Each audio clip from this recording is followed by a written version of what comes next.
Hey everybody, it's Meredith and Max, and I'm gonna do, hi buddy, I'm gonna do a little haul, and I'm gonna talk about some things I like, and tell you what's coming up on my blog, and maybe I'll talk a little bit about some things that are bugging me, but it's not anything that's like drastic. It's just something, you know, I may interject in between all this stuff. So first things first, I was watching Canadian Fascination. I'm going to link her channel below. She is awesome to watch. She does a lot of fashion hauls and she does beauty hauls. I mainly watch her for the beauty hauls and to see how fast her hair grows, because it grows incredibly fast. I think mine's been at the same length for the amount of time that I've been watching her, and hers has been like short, like bob, like long bob, and it's like ridiculously long now. So I don't know what she's doing. And I've asked her. Her hair just grows incredibly fast, and I'm so envious of that, but I will link her channel below. She was talking about how she picked up some Anastasia single shadows, and they were like 16 bucks a piece or something like that. And I was really surprised because I own Anastasia palettes, and I don't have them out, of course, for comparison, but I know when I bought, I think I owned 2 of her palettes, and they were both like really ridiculously reasonably priced. So hearing about the single shadows being $16 a piece, I was kind of like, wow, that's so. But if they're good shadows, they're good shadows. I understand. I'm never gonna judge anybody for doing that necessarily. However, one thing I am going to say is that I picked up, on the advice of one of the girls in one of the blogger groups that I belong to on Facebook, Makeup Geek. I haven't owned any of her shadows, and I picked up her spring bundle, which was 9 shadows for $25, which I thought was a great price. The only problem was, you know, they show them on the website, and then you get them, and they were just the shadows. There was they weren't in a palette or anything. And of course, I didn't read the part that said palettes sold separately. So that meant off to MAC I go to get a pro palette. So I'm the proud owner of a pro palette in the large size. And there are 9 Makeup Geeks, haven't even taken the plastic off this baby yet, 9 Makeup Geek shadows in here, and then these 2 right here are MAC. So the one thing I will say, sorry for blinding you, is that Makeup Geek shadows, they will go in a palette, but unless, if you're going to buy them and put them in a MAC palette, you have to buy a magnet to put on the backside of the Makeup Geek shadows, because they don't come with the magnetic bottom, whereas the MAC shades do. So I did that. Went to the Dollar Tree, bought magnet buttons, bought little labels, labeled all the shadows so I know what shades they are, glued everything to the back, and here we are, away we go. Also stopped at Bath & Body Works. I'm lucky enough to have a Bath & Body Works outlet not too far away from me, probably about 15 minutes away. And normally when I go to Bath & Body Works, especially this particular store, I head right to the back because that's where all the sale and the clearance stuff is. I was not disappointed.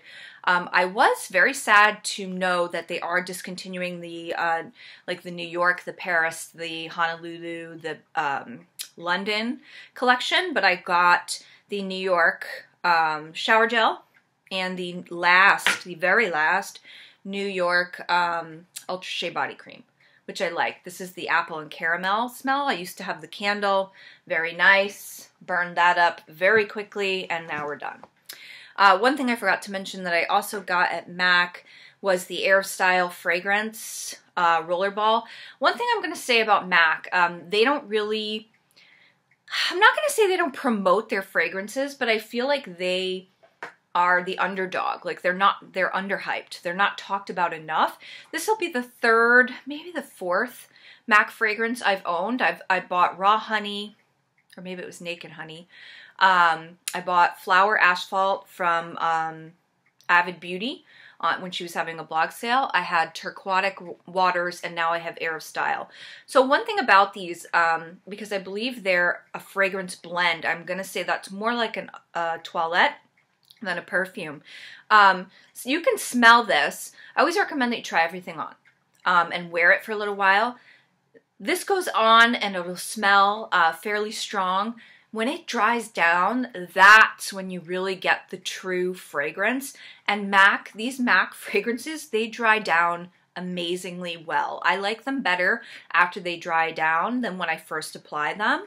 And they're just great. So I highly recommend you go in and at least take a whiff of this one. I know that they don't have, at least I don't think they have the Naked and the Raw Honey fragrances anymore. I believe they still have Turquoise Waters. I could be wrong about that. I'm pretty sure I saw that on the website and maybe in a store. But I do love their fragrances quite a bit.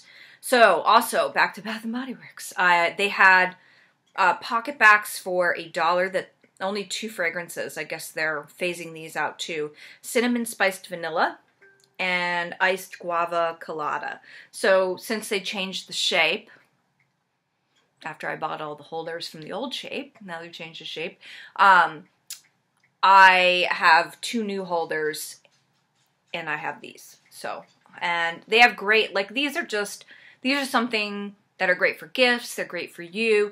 I have one for every time I change my purse, I change this, so etc., etc. Okay, something I'm really liking that I received from Chick Advisor for review is this simple cleansing micellar water.